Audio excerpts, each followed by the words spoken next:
Oi, Oi, pessoal. Oi, Bia. Tudo bem?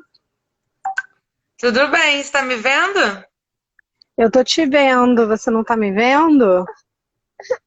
Eu ainda não tô te vendo, não. Não sei se as pessoas estão te vendo. Vocês estão vendo a Flavinha, cara, gente, que tá conectada aqui pela NPG? Vocês estão enxergando ela? Eu acho que vai. Será que é o caso de eu sair e voltar? Acho que sim, porque ninguém tá te vendo. As pessoas estão falando aqui que não estão te vendo, que só estão me vendo. Entra e volta. Peraí. É unânime aqui que as pessoas não estão te vendo.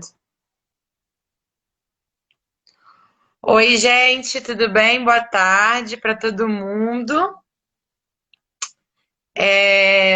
A gente está esperando aqui a Flavinha conectar.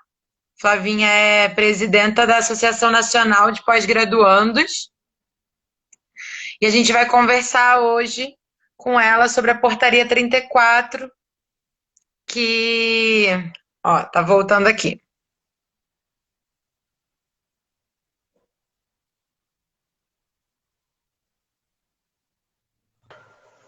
Agora sim. Eu não me vejo, por exemplo.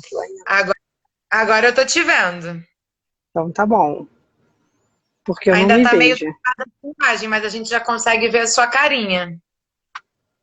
Então tá. Vocês conseguem me ouvir bem?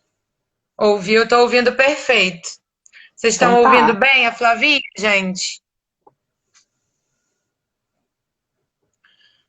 Você tá me ouvindo perfeito também?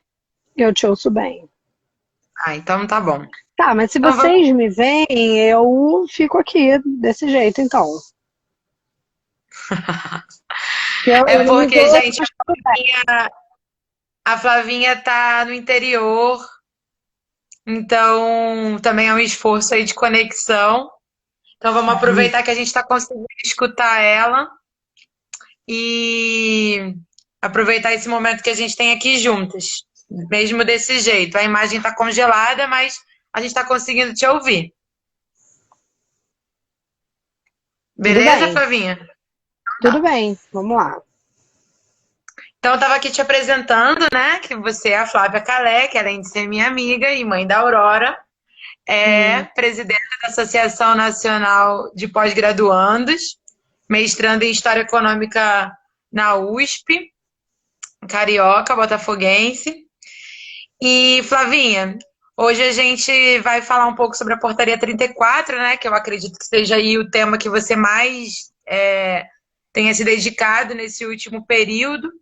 Eu acho que a gente podia começar com você falando assim, em breves palavras, o que é a Portaria 34, né? Porque às vezes a gente trata como algo muito óbvio, por ser algo que está muito presente agora na discussão do movimento de pós-graduação, mas eu acho que valeria a pena uma breve explanação sobre exatamente o que é.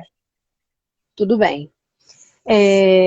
Então, pessoal, a Portaria 34, ela é parte, é a última medida referente a um conjunto de medidas e de portarias aprovadas a partir de fevereiro, que dizem respeito à constituição de um novo modelo de distribuição de bolsas. As bolsas é o fomento da pós-graduação, né? E até então, a gente não tinha um critério claro para essas distribuições de bolsa, ficando a critério de cada gestão da CAPES, enfim, sem uma transparência e sem um sentido de permanência, né, ou de uma previsibilidade para a comunidade acadêmica. Então, já existe alguns anos que se faz um debate a respeito de se ter um modelo, um critério, certo? E esse debate ele vem se arrastando nos últimos tempos e já existiu várias propostas e várias versões. E essa nova administração da CAPES, que tomou posse esse ano, tinha lá esse debate já em curso, pegou esse debate, transformou numa decisão, efetivamente. Saiu do campo do debate e se tornou uma decisão. E o que se decidiu então? Primeiro, que a distribuição de bolsas ela vai ser a partir da da avaliação institucional, né? Então, os programas são divididos entre 3, 4, 5, 6 e 7. Então, através dessas notas, vão definir, né, os programas 6 e 7 ganharem mais bolsas e os programas menos avaliados, menos bolsas.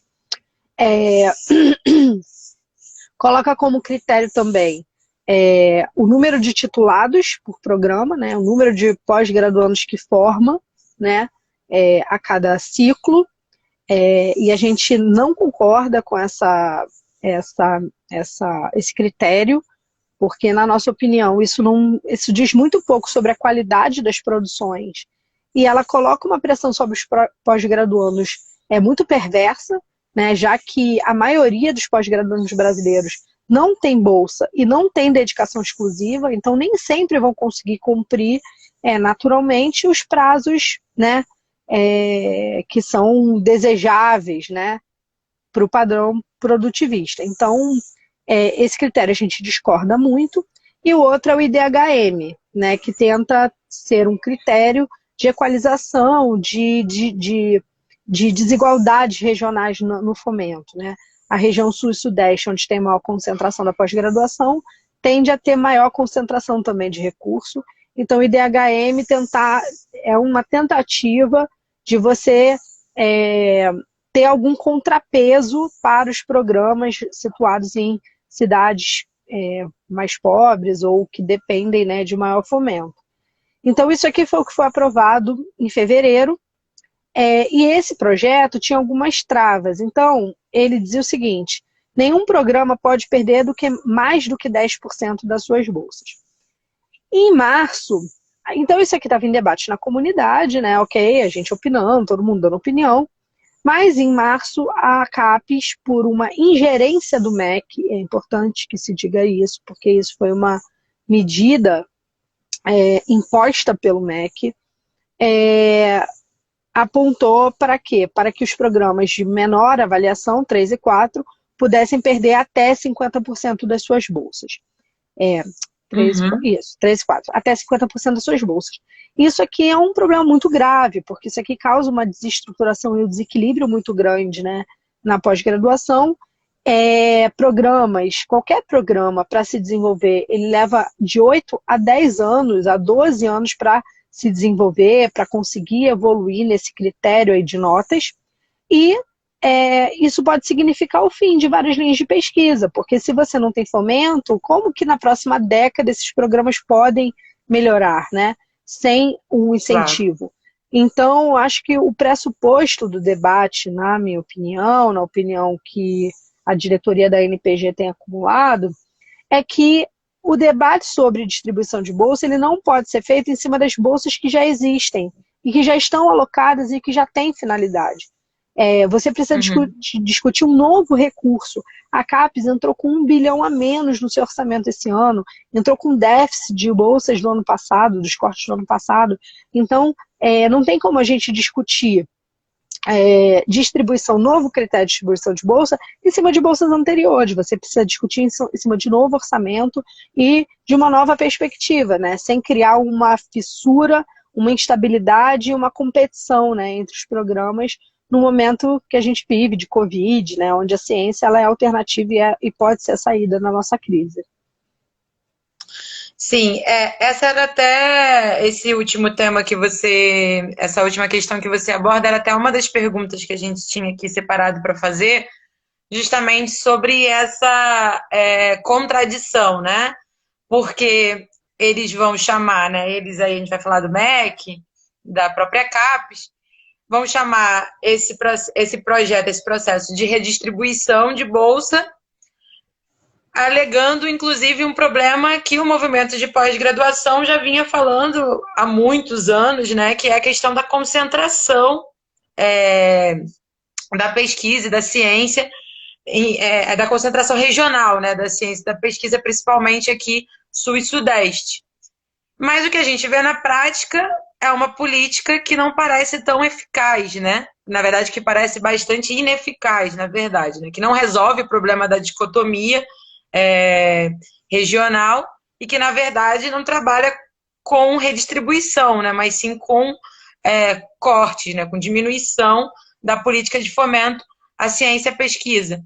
Então, eu queria te perguntar esse debate, com relação a esse debate da redução das desigualdades com relação à produção científica no Brasil. Essa portaria, ela ajuda? Ela não ajuda? O que a gente poderia fazer de fato, de efetivo, para conseguir ajudar e corrigir essa dificuldade, que é uma dificuldade que já foi diagnosticada, né? Ela atrapalha muito, né? Ela, na verdade, ela aprofunda essas assimetrias regionais, porque você tem uma concentração da pós-graduação na região Sudeste e Sul. Então, os programas de excelência, eles estão muito concentrados aqui nessa região. E eu acho que a gente tem que pensar o sistema de pós-graduação como um sistema e que cada uma desses níveis de essa gradação dos programas, ela precisa ser encarada como distintas missões, né? O programa de excelência, ele está na fronteira do conhecimento, ele está dialogando, tem alto grau de internacionalização, está dialogando com pesquisas de ponta e de fronteira no mundo inteiro, está associada a diversos laboratórios no mundo inteiro. É o caso do Covid, né?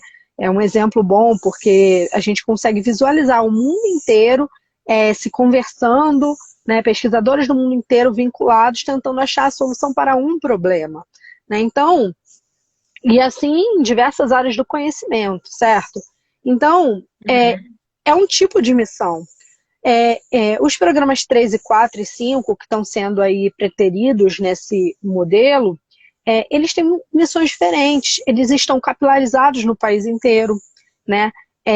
Então, eles são responsáveis pela formação de profissionais altamente capacitados em todo o território nacional, né? E fixação desses quadros em todo o território nacional, ou seja, isso significa que a gente tem mentes capazes de contribuir para o desenvolvimento regional em todo o território nacional, né? Então,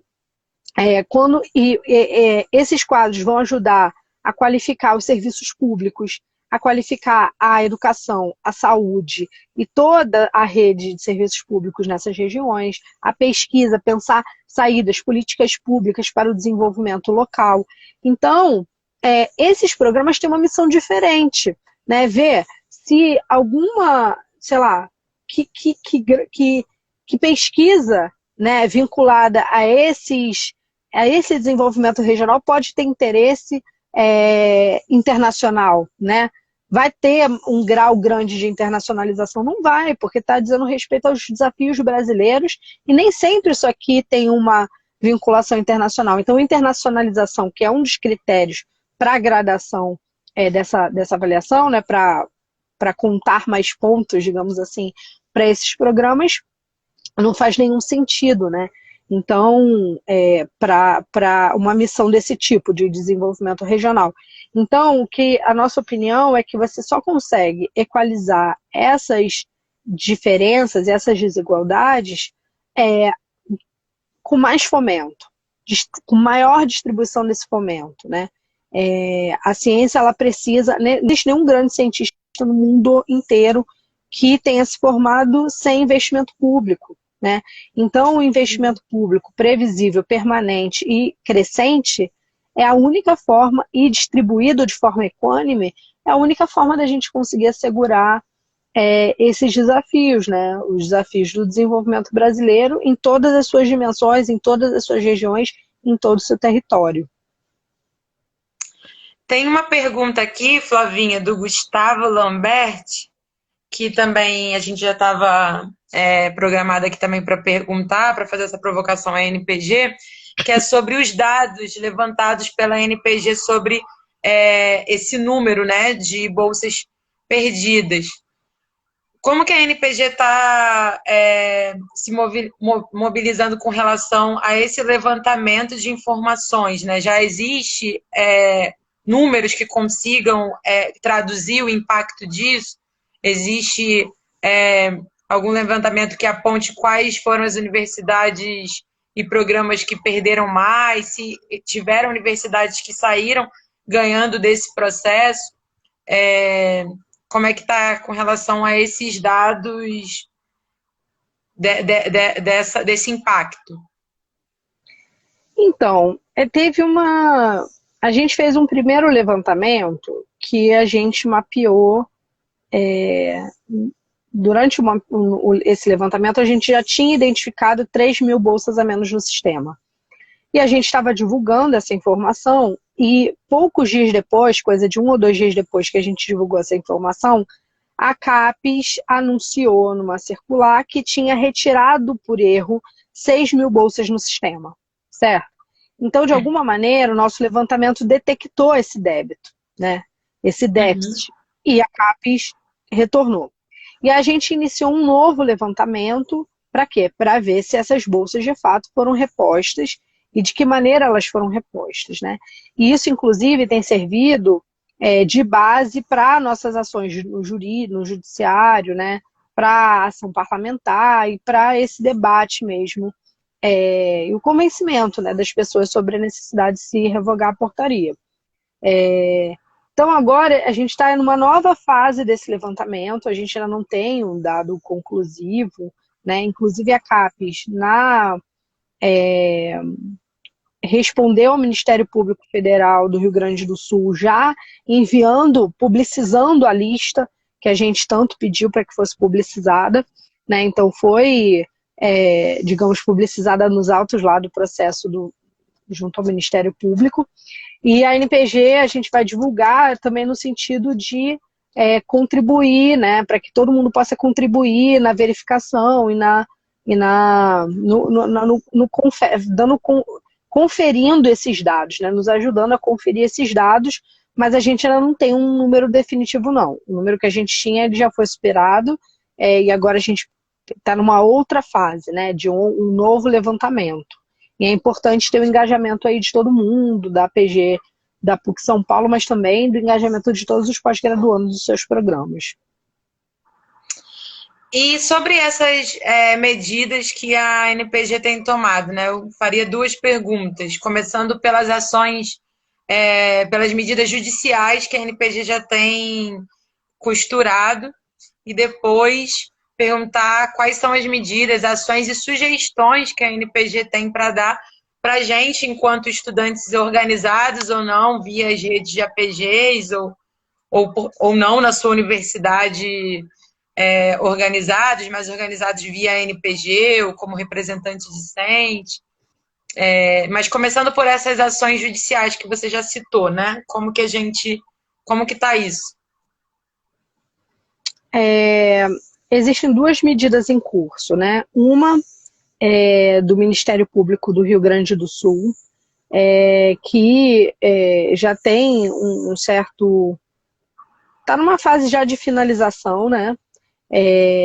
O Ministério Público, depois das investigações e de analisar os dados que a CAPES forneceu e que a gente forneceu, os programas, né? Apontou, sinalizou pela revogação da portaria. A juíza que analisou o caso, ela não concedeu a liminar pela revogação e cabe recurso. Então, a gente está nessa fase do recurso. E a NPG, a gente entrou com mandado de segurança também, pedindo uma liminar para revogar a portaria, que ainda não foi apreciada. Já foi distribuída, já está na mão de um juiz, mas ainda não foi apreciada, então a gente ainda está nessa expectativa, né, por conta dos prazos, que estão todos em suspenso por conta do Covid. Então, essas são as medidas judiciais, e a gente tem no parlamento um projeto de decreto legislativo que está em caráter de urgência, mas que não entrou em votação pela dificuldade que você tem hoje também na Câmara com as pautas, né, relativas a esse momento, votação de orçamento, enfim, uma certa crise institucional também que a gente vive no nosso país, acho que todo mundo está acompanhando, né? As dificuldades que a gente tem com o presidente da República e as mensagens dúbias que esse governo emite, né? E que atrapalham, né, o combate ao coronavírus, que tem atrapalhado muito, né, o desenvolvimento das ações de contenção da crise. Então, isso de fato tem gerado também uma crise, né, aprofundado também uma crise econômica, sanitária, mas também institucional. Então, a gente ainda não conseguiu ter a força necessária para pautar esse tema no Congresso, mas existe, então, esse PDL lá em curso e as nossas ações de mobilização, gente. Eu acho que é fundamental, primeiro, né, a gente, na página da NPG tem lá e-mail dos deputados, né, mensagem padrão, então é importante a gente fazer essa pressão nos deputados para que a gente consiga, para ter mais convencimento na Câmara sobre a importância da pauta de se revogar a portaria, contribuir no levantamento que a gente tem feito nessa conferência sobre os dados que a CAPES divulgou, né, sobre a distribuição de bolsa, então essa aqui eu acho que é uma coisa importante, e a gente ter organização nas nossas universidades, né, porque o cenário do Covid, ele coloca também outros desafios para a gente, né, que não daria 34, que não só esse debate sobre a distribuição de bolsas, né? A gente tem toda uma discussão sobre o ensino à distância que está sendo implementado em escolas, universidades e também na pós-graduação. A gente tem um debate sobre a necessidade de se prorrogar os prazos e as bolsas dos pós-graduandos, né? Porque esse cenário é impossível, é desumano você exigir produtividade num cenário como esse, né? De grande instabilidade, onde as pessoas a gente sequer consegue planejar o que vai ser o futuro, né? Muitas pessoas adoecendo, muitas pessoas morrendo, uma catástrofe social, e as pessoas, ninguém sabe quem está doente, quem tem parente doente, né? Então, você não pode ir numa biblioteca, você não tem acesso à internet, né? É isso aí, cara, a internet está ruim para todo mundo, né? Tudo bem que eu estou na roça, mas não é só por isso, Não, né? esse tema do prolongamento dos prazos, esse é o tema que vai ser o tema agora da PUC de São Paulo.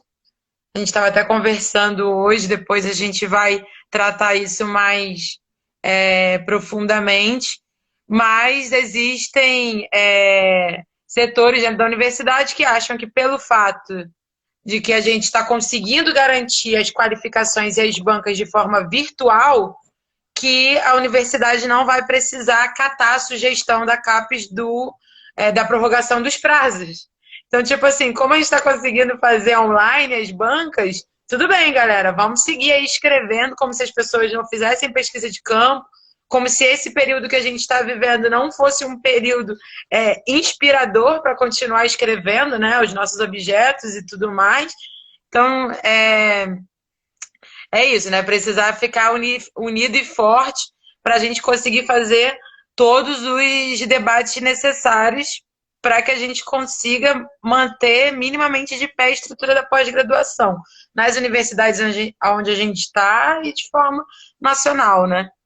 E aí, Flavinha, eu queria que você falasse aqui, tem mais uma pergunta aqui, na verdade, sobre a questão dos retroativos, né? Se você tem alguma informação sobre esses bolsistas que foram cadastrados em abril, se eles vão receber o retroativo em maio, se tem alguma informação nesse sentido para compartilhar com a gente.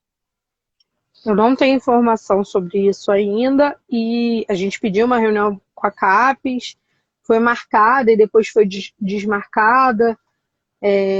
Que tinha essas questões como pauta, né, portaria 34, prorrogação de bolsa, o problema dos bolsistas do exterior, enfim, a gente tinha uma pauta extensa, mas essa reunião ainda não aconteceu, então a gente não tem informação sobre isso. Eu sou cética de que haja o pagamento dessas bolsas retroativas, mas eu acho que essa tem que ser a nossa luta.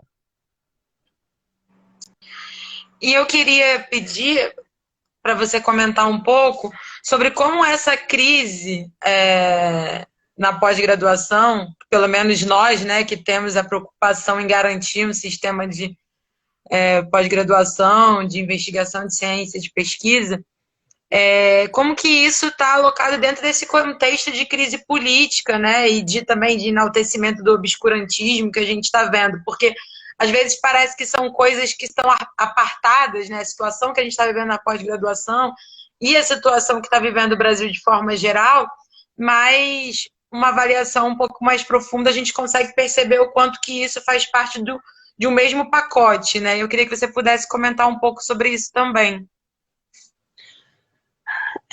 Assim, eu acho que o contexto do crescimento do discurso anticientífico, eu acho que tem a ver com a ascensão da extrema-direita no mundo inteiro, né? Se você vê o discurso do Bolsonaro, você pode crer que o Trump fez uma declaração, um discurso parecido em dias anteriores, porque a gente é uma cópia espelhada e piorada do que está em curso lá e em outros lugares no mundo, né? Mas os Estados Unidos com uma referência muito forte, né? Então, os Estados Unidos está batendo aí a casa do 1 milhão de pessoas, né? De mortes, né? De pessoas contaminadas, de uma situação de calamidade, e o Trump estava fazendo um discurso anticientistas, né? Que estão aí fazendo todo um debate sobre saídas, soluções, curas, né, para o Covid, vacina, consequências, né, a melhor compreensão das consequências da doença, tanto na saúde quanto na sociedade. Então, esse discurso obscurantista lá é um discurso obscurantista que a gente também vê aqui e vê em outros lugares do mundo, né? Então, esse discurso da extrema-direita e o projeto da extrema-direita, ele é tão perverso que ele não pode ser expressado, né? O Bolsonaro, ele ganhou a eleição sem um debate eleitoral, né? Sem dizer qual era o seu programa. Porque é um perverso que ele não é dito, né? Ele não é publicizado. E você precisa criar um ambiente de caos para conseguir implementar esse projeto. Então, o Bolsonaro, ele faz o que é dito por eles mesmo, é dito através do Weintraub, no Ministério da Educação, que eles chamam de guerra cultural, né? Então, eles implementam um ambiente de caos, de confusão, né?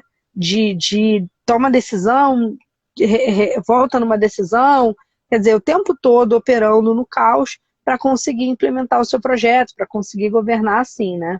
Então, eu acho que esse discurso, ele está associado a esse modo de operação da extrema-direita no mundo inteiro, e o Bolsonaro com uma representação aqui no Brasil tosca, mas de um projeto global, assim, né?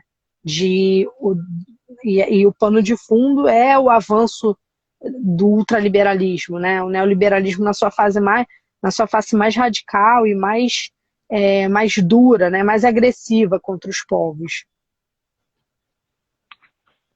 Uma outra pergunta do Freitas, que está fazendo aqui na live também, que é sobre a EAD, né? Sobre as disciplinas EAD. Essa tem sido uma preocupação também bastante recorrente nos espaços que a gente tem construído aqui na PUC de São Paulo, sobre se esse momento que a gente está vivendo de educação remota, se isso poderia surgir se isso poderia ajudar num discurso de uma defesa absoluta, né, do ensino à distância. Que já é uma coisa que a gente já vem discutindo, né, na graduação, esse é um debate muito forte, mas que vinha se aproximando também da pós, dessa substituição das aulas para o ambiente virtual, se você acha que esse momento que a gente está vivendo, onde isso tem sido utilizado como alternativa, pode ajudar a fortalecer esse discurso, como um exemplo, né, de que é possível. Sim, eu acho que a gente precisa, inclusive, fazer um mapeamento dessa experiência, né? Porque, por exemplo, ontem eu recebi a ligação de um professor da Universidade Federal Rural do Rio de Janeiro. E ele falou o seguinte, olha, está tendo uma pressão muito grande aqui da universidade, né, para que a gente faça aula remota, e a gente está resistindo porque aqui a Rural é numa roça também, né, e os estudantes que moram lá não têm condição, não têm acesso à internet, não têm as mesmas condições, né, do que em outras universidades situadas em outros lugares, enfim. Então, eles falam, olha, é inviável, para a gente é inviável, né? Outros programas dizendo que não, olha, o tipo de conhecimento, né, que tem um nível de aplicação e de prática muito grande, então não consegue fazer EAD, né? Mas tem outras Uhum. disciplinas que às vezes é possível. Então, a gente não consegue unificar a comunidade, e em especial os pós-graduandos, sobre uma única análise. Olha, não pode ter AD ou pode ter AD completamente. Eu acho que seria errado qualquer ser peremptório, assim, né? Ser definitivo em qualquer caminho. Eu acho que a nossa defesa ela precisa ser da educação presencial, né? Do modelo de universidade que a gente tem, até porque hoje a gente tem uma pressão muito grande na pós-graduação, o próprio sistema de avaliação é permanentemente ameaçado por essas pressões de desregulamentação, pelos setores do mercado e, em especial, por essa galera da EAD, né, que está doida para diminuir o custo, em especial nas universidades privadas, né, uma forma de diminuição de custo. Então, eu acho que a gente precisa defender um modelo de universidade, um modelo de educação que seja inclusivo, que seja para todo mundo, né, e o ensino à distância ele não é esse modelo. Ele não é esse modelo, não é capaz de fornecer isso pelo grau de desigualdade que a gente tem no Brasil, pelo desnível que a gente tem no acesso à informação e a esses mecanismos elementares para você ter uma boa inserção, né, na disciplina online. O que a gente tem discutido nas universidades, provisoriamente para esse período, vocês estão me ouvindo? Sim. Provisoriamente nesse período, é que as disciplinas online que estiverem sendo ministradas, os alunos possam ter condição de ficar até o final delas. Né? Porque se esse aluno, por exemplo, ficou doente no final, né, por algum motivo, Covid, ele ter a possibilidade de trancar e não perder essa disciplina e depois poder fazer essa disciplina presencial. O que a gente fez na USP, que é a minha universidade, e que a gente está tendo bastante diálogo com a Pró-Reitoria, foi a suspensão dos prazos por 6 meses, né? Então, qualquer estudante pode suspender por 6 meses seus prazos. Quem quiser fazer defesa online vai poder fazer defesa online ou qualificação, né? Quem tiver apto, tiver condição, tem a possibilidade, mas quem não tiver tem a possibilidade de prorrogar o prazo por 6 meses. E aí não vai ter disciplina Uhum. online, entende? Então, acho que a gente precisa Sim. achar um meio do caminho que proteja os estudantes que não têm condição de, ou por questão material, ou por questão de saúde, seja lá de que ordem, não puder cumprir Uhum. esses créditos, que esteja tudo bem e que ele possa cumprir posteriormente. Flavinha, a gente já está quase no nosso limite aqui que o Instagram permite, então eu queria pedir para você encerrar passando uma mensagem mesmo para a galera, né, tanto da PUC quanto dos outros lugares que assistiu a gente aqui, justamente nesse sentido da gente se perceber enquanto agentes muito importantes nesse momento, né? De defesa da ciência, de defesa do Brasil, enquanto que a gente, enquanto pesquisador, enquanto investigadores, temos um papel importante a cumprir nesse momento. E aí eu queria pedir para você terminar passando essa mensagem para nós. Então, pessoal, eu acho assim, a ciência, por que a ciência ela é tão atacada, né? Falei um pouco sobre isso antes, nesse contexto da extrema-direita no mundo, mas no Brasil tem uma particularidade. Nenhum país é capaz de se desenvolver sem ciência autônoma, né? Ainda mais no mundo atual, né? Cada vez mais informatizado, né? No contexto de revolução tecnológica. Então, você atacar a ciência é você minar a base do desenvolvimento nacional. O pano de fundo, assim, né? A gente é que é capaz de sustentar, de dar sustentação para um projeto de desenvolvimento autônomo para o Brasil. E a gente é atacado porque a gente tem um governo entreguista, que não quer um projeto autônomo, né? Então, eu acho que é esse a nossa grande encruzilhada, né? Por que é importante resistir hoje? Porque a gente conseguir assegurar as vitórias que a gente teve na história, então a defesa da CAPES enquanto instituição, a defesa do CNPq enquanto instituição, são instituições criadas pela comunidade científica nos anos 50 e que esses ataques que têm acontecido é para desmontar o nosso sistema, né? Então a gente conseguir resistir, conseguir preservar nossas pesquisas. Cada pesquisa que a gente perde com falta de bolsa, com falta de investimento, é um pouco da nossa soberania que se perde. É um pouco da nossa possibilidade de um Brasil autônomo, né? De um Brasil desenvolvido que se perde. Então, esses ataques se justificam por aí, né? E a gente persistir na ciência, a gente persistir na defesa, na nossa luta na defesa da ciência e da pós-graduação, é parte dessa luta de resistência tão fundamental para virar essa página e ter condições de reconstruir o nosso país, né? Então, eu acho que esse exercício de organização através das APGs, então, parabenizar muito o esforço da APG de estar fazendo aí, mesmo que nesse período, né, de isolamento social, de continuar organizando os pós-graduandos, né? A gente tem tentado fazer isso também através da NPG. Eu acho que é essa a forma que a gente tem de contribuir para o nosso país, resistindo, fazendo as nossas pesquisas, segurando tudo que a gente pode para que num próximo momento a gente possa virar essa página. E eu acho que a nossa mensagem, apesar de todas as dificuldades, né, que a gente tem visto todos os dias, é de esperança, assim, porque a gente se constituiu enquanto povo, enquanto nação, com muita dificuldade, né? Se a gente olha o nosso passado escravista, se a gente olha o nosso passado de autoritarismo, né? É um passado onde muitos entregaram suas vidas para construir o Brasil como é hoje, né?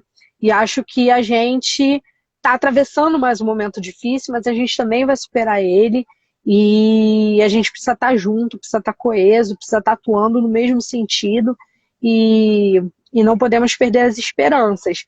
Então, contem com a NPG para que a gente consiga construir esse sentido comum, né, de atuação comum e de juntos caminhar para um lugar comum e melhor. Obrigada, Flavinha, por tudo, pela parceria de sempre. Dizer para a galera que estava perguntando aqui nos comentários aonde encontra essas informações.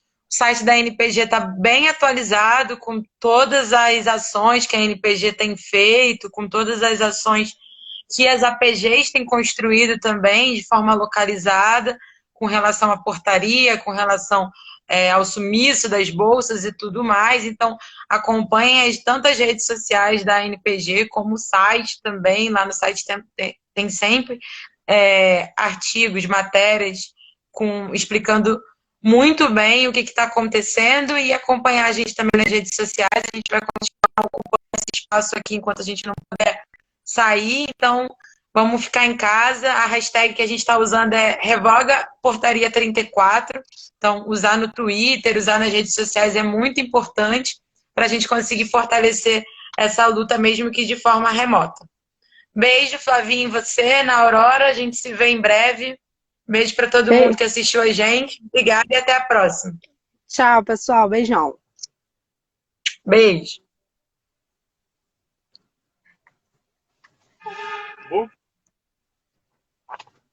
Como que encerra, gente? Meu Deus.